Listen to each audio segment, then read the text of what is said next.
সারা দেশে এখন একটাই প্রশ্ন, জাতীয় নির্বাচন কবে? জাতীয় নির্বাচন নিয়ে দ্বিধাবিভক্ত অবস্থার মধ্যে আছে সরকার এবং প্রধান রাজনৈতিক দল বিএনপি।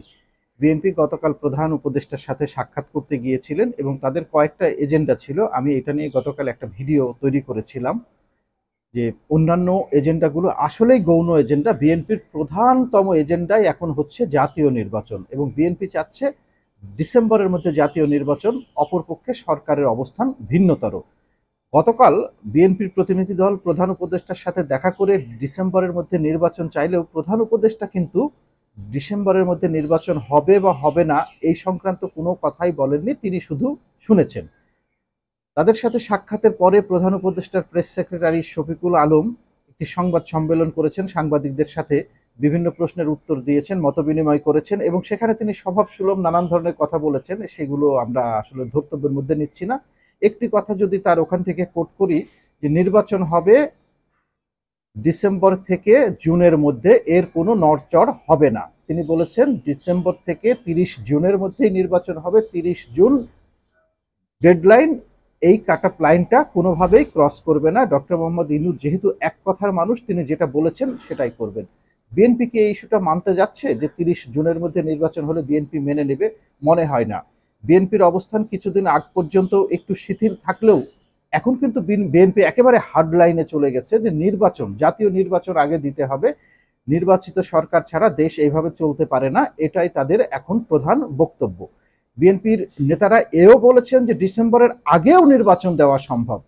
সুতরাং মনে হচ্ছে না যে বিএনপি নির্বাচনের ইস্যুতে ডিসেম্বর থেকে জুন পর্যন্ত যে টাইম লাইনটা সেটার জন্য অপেক্ষা করবে। তাহলে কি পরিস্থিতিটা সৃষ্টি হতে পারে?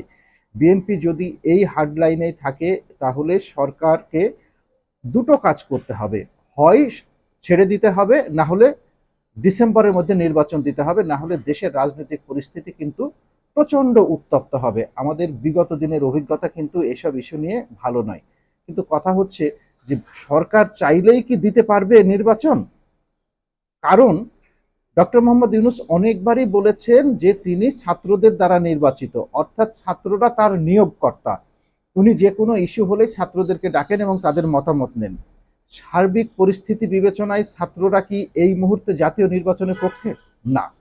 ছাত্ররা বলছে দেশের স্থানীয় সরকার নির্বাচনগুলো আগে করে সেই অর্গানগুলোকে অ্যাক্টিভ করা, এরপরে জাতীয় নির্বাচনের ইস্যুতে আসা। ছাত্ররা দেশের ক্ষমতায় যাওয়ার লক্ষ্যে একটি রাজনৈতিক দল গঠন করেছে, যে দল এখনো নির্বাচন কমিশন থেকে নিবন্ধন পায়নি বা নিবন্ধন নেয়নি, নেওয়ার প্রক্রিয়ায় শুরু করেনি। তাহলে তারা জাতীয় নির্বাচনের জন্য প্রস্তুত? এক কথায় উত্তর হচ্ছে না। আরেকটি কথা হচ্ছে, জুলাইয়ের যে গণ অভ্যুত্থানটা ঘটেছিল সেটা কিন্তু হঠাৎ করে ঘটেনি। সেটা ডক্টর মোহাম্মদ ইউনূস যেমন বলেছেন মেটিকুলাসলি ডিজাইন, তেমনি আমরা বিভিন্ন উপদেষ্টাদের মুখেও শুনেছি যে সাধারণ অর্থে যদি 5 আগস্টের মধ্যে ঘটনাটি নিষ্পত্তি না হতো, শেখ হাসিনা ক্ষমতা না ছাড়তো, তাহলে তারা সশস্ত্র সংগ্রামে যেত। অর্থাৎ সশস্ত্র সংগ্রামে যাবার মতো প্রস্তুতি যাদের ছিল তারা কিন্তু বিভিন্ন ডিজাইন করে এখানে আন্দোলনে নেমেছেন। অর্থাৎ এরপরে কি হবে? আন্দোলনে জয় হলে তারপরে তারা কি করবে? নিশ্চিত সেই ক্ষেত্রে তাদের একটি এজেন্ডা আছে, তাদের একটি পরিকল্পনা আছে। সেই পরিকল্পনা নিশ্চিত তারা বাস্তবায়ন করতে চাইবে, কারণ তাদের দ্বারাই 16 বছরে শেখ হাসিনার শাসনের অবসান হয়েছে। তারা সহজে তো ছেড়ে দেবে না। তারা জীবন বাজি রেখে যখন শেখ হাসিনার বিরুদ্ধে লড়েছে, নিশ্চিতভাবে তারা এখন চাইবে তাদের যে পরিকল্পনা আছে, তারা যেভাবে দেশকে গড়ে নিতে চায় সেইটাকে বাস্তবায়ন করা, এবং সেইটা বাস্তবায়ন করতে গেলে তো নির্বাচন হবে না। গতকাল স্পষ্ট করে বলেছি, জাতীয় নির্বাচন মানে দুটো ইস্যু। বর্তমানে যারা আছেন তারা থাকবেন না, নতুন কেউ এখানে আসবেন, এবং এই নতুন কেউ আসা মানে কিন্তু এনসিপি আসবে এটা ধরে নেওয়া কোনোভাবেই যায় না।